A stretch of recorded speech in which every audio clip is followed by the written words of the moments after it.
సూర్యాపేట జిల్లా కోదాడలో పోలీసులు over action చేశారు. శాంతియుతంగా నిరసన వ్యక్తం చేస్తున్న పేద ప్రజలపై దురుసుగా ప్రవర్తించారు.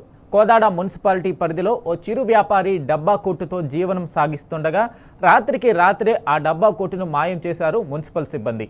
జీవనాధారం కోల్పోయిన కుటుంబం రోడ్డుపై బైఠాయించి ఆందోళన చేస్తుండగా పోలీసులు వచ్చి అతి దారుణంగా వారిపై చేయి చేసుకున్నారు. మహిళలపై కూడా దాడి చేస్తూ లాక్కుని జీపులో ఎక్కించారు.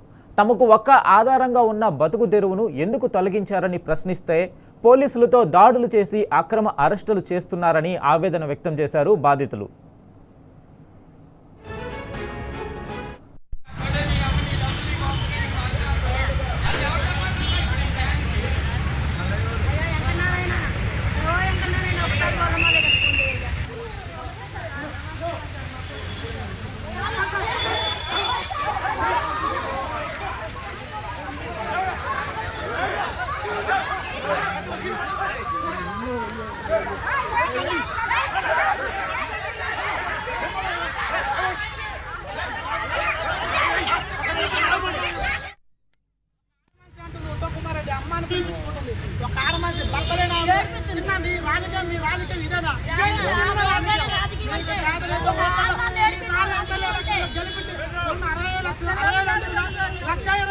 గెలిపించి చూపెట్టండి మీ పరిపాలన ఏందో మీరేందో మీకు అర్థమైంది.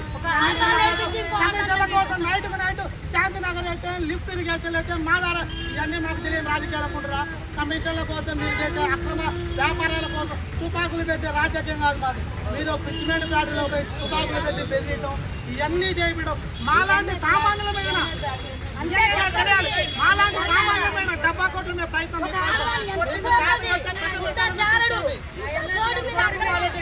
రేపేదో ముఖ్యమంత్రి పదవి వస్తుందంట. ఆగు, ముఖ్యమంత్రి పదవి ఏదో వస్తుందంట.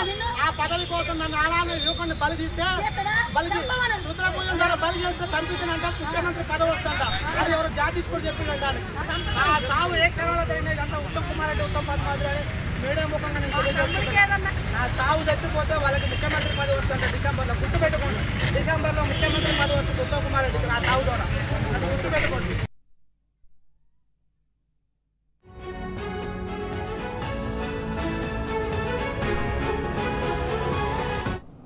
ఇక దీనిపై పూర్తి అప్డేట్ మా ప్రతినిధి రాము అందిస్తారు. రాము, చెప్పండి, సామాన్య మహిళపై పోలీసుల దురుసు ప్రవర్తన విజువల్స్లో చూస్తున్నాము, అసలు ఏం జరిగింది? వెంకటేష్, సూర్యాపేట జిల్లా కోదాడ మున్సిపాలిటీలో అక్కడ ఉన్నటువంటి మున్సిపాలిటీ అధికారులు ఈరోజు పేదల యొక్క దుకాణాలన్నింటినీ కూడా తొలగిస్తా ఉన్నారు. ఎవరికి ఎలాంటి సమాచారం లేకుండా రాత్రికి రాత్రి వాళ్ళు కష్టపడి పెట్టుకున్నటువంటి ఆ డబ్బా కోట్లన్నీ నుజ్జుగా చేసి కోదాడ మున్సిపాలిటీ ఆఫీసులో పర్యటనతో అక్కడ ఉన్నటువంటి పేదలైతే లబోదీపం అంటున్నారు, కంటి ముందు నిలిపిస్తా ఉన్నారు. ఎంతో ఆశతో ఎన్నో పెట్టుబడులు పెట్టి ఈ డబ్బా కోట్లు పెట్టుకొని జీవనం సాగిస్తా ఉంటాయి. ఎలాంటి సమాచారం లేకుండా, ఎలాంటి ముందస్తు నోటీసులు లేకుండా, తమ ఊరికి చెప్పకుండా రాత్రికి రాత్రే బుల్డోజర్లతోని అక్కడ జేసీబీలతో మా డబ్బా కోట్లన్నీ కూడా పగలగొట్టి అక్కడ తీసుకెళ్లారంటూ కూడా అక్కడ ఉన్నటువంటి మహిళలందరూ కూడా ఆరోపణ చేస్తూ ఏడుస్తూ పోలీసుల కారణాల పడుతున్నారు. పోలీసులు మాత్రం దురుసుగా ప్రవర్తిస్తూ ఉన్నారు. కనీస మానవత్వం లేకుండా, కనీసం వాళ్ళపైన దయ లేకుండా వాళ్ళని నడి రోడ్డు పైన అరెస్ట్ చేస్తూ వాళ్ళపైన చేయి చేసుకొని వాళ్ళని రోడ్డు మీద పడేసి మరి వాళ్ళని అరెస్ట్ చేస్తున్నటువంటి దృశ్యాలు మనందరం చూస్తా ఉన్నాం. కోదాడ మున్సిపాలిటీలో చాలా ఏళ్లుగా, దాదాపు 30 సంవత్సరాలుగా ఆ బస్టాండ్ చుట్టుపక్కల వీళ్ళందరూ కూడా డబ్బా కొట్లు పెట్టుకొని జీవనం సాగిస్తూ ఉన్నారు. చిన్న చిన్న డబ్బా కొట్లు, ఎవరికి ఎలాంటి ఇబ్బంది లేకుండా, ఫుట్పాత్ నుంచి రాకుండా కొంత సెట్ బ్యాక్ చేసుకొని వాళ్ళు ఎవరికి ఇబ్బంది లేకుండా వాళ్ళ పూట గడిచేలాగా, వాళ్ళ కుటుంబం గడిచేలాగా వాళ్ళందరూ కూడా చిన్న చిన్న వ్యాపారాలు చేసుకుంటున్నారు. ఈ రోజు తొలగించినటువంటి టపాకోట్లు కూడా చిన్న చిన్న చెప్పుల దుకాణాలు, మిక్చర్ సంబంధించినటువంటి దుకాణాలు, చిన్న చిన్న స్వీట్ షాపులకు సంబంధించిన దుకాణాలు ఎవరికి చెప్పకుండా తామందరినీ కూడా రోడ్డున పడేశారంటూ కూడా వాపోతూ ఉన్నారు. ముందస్తుగా చెప్తే తామేమన్నా ఏర్పాట్లు చేసుకునే వాళ్ళు అందులో ఉన్నటువంటి ముడి సరుకులు తమ వస్తువులన్నీ కూడా నేలపాలయ్యాయి, వాటన్నిటిని కూడా మట్టిలో కలిపారంటూ కూడా అక్కడ ఉన్నటువంటి పేదలకి వాపోతూ ఉన్నారు. కోదాడ ఎమ్మెల్యే ఉత్తమ్ పద్మావతి, అదేవిధంగా పక్కన ఉన్నటువంటి గుజ్జున నియోజకవర్గం ఉత్తమ్ కుమార్ రెడ్డి మంత్రిగా ఉన్నారు. వాళ్ళు కూడా మా పట్ల దయ చూపించలేదు.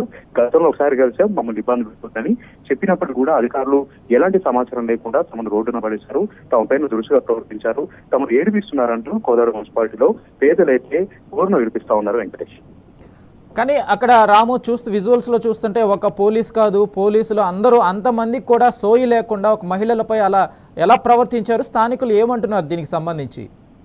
స్థానికులందరూ కూడా ఆగ్రహం వ్యక్తం చేస్తా ఉన్నారు. వాళ్ళందరూ కూడా ఎక్కాడితే కానీ డొక్కాడని నిరుపేదలు వాళ్ళందరూ కూడా వాళ్ళు వివిధ ప్రాంతాల నుంచి అక్కడికి వచ్చి 30 సంవత్సరాలుగా అక్కడ జీవనం సాగిస్తా ఉన్నారు. వాళ్ళపైన కనీస దయ లేకుండా డబ్బా కొట్లు తొలగించడమే కాకుండా ఇదేంటని వాళ్ళు ప్రశ్నిస్తా ఉంటే వాళ్ళపైన దాదాపు 30-40 మంది పోలీసులు అక్కడ చేరుకుని వాళ్ళని దురుసుగా ప్రవర్తించారు. వాళ్ళ భర్తల పైన అయితే వాళ్ళ చుట్టుపట్టి కాలర్ బట్టి బలవంతంగా రోడ్డు మీద పడేసి మరీ జీవులు లెక్కిస్తా ఉన్నారు. మహిళల్ని కూడా చూడకుండా కూడా మగ పోలీసులు మహిళల పట్ల దురుసుగా ప్రవర్తిస్తుండడం ప్రతి ఒక్కరిని కూడా ఆగ్రహం గురి చేస్తా ఉంది. ఈ ఒక్క ఘటనే కాదు, తెలంగాణ వ్యాప్తంగా ఎక్కడ చూసినా కూడా ఇదే రకంగా పేదల పైన ప్రభుత్వం విరుచుకుపడతా ఉంది. పేదలను ఇవ్వట్లేదు, పేదలనే టార్గెట్ చేస్తూ ఎక్కడికక్కడ వాళ్ళని వేధింపులకు గురి చేస్తున్నటువంటి ఘటనలు తరచూ కూడా పునరావృతం అవుతున్నాయి. Venkatesh, right Ramu, thank you for the update.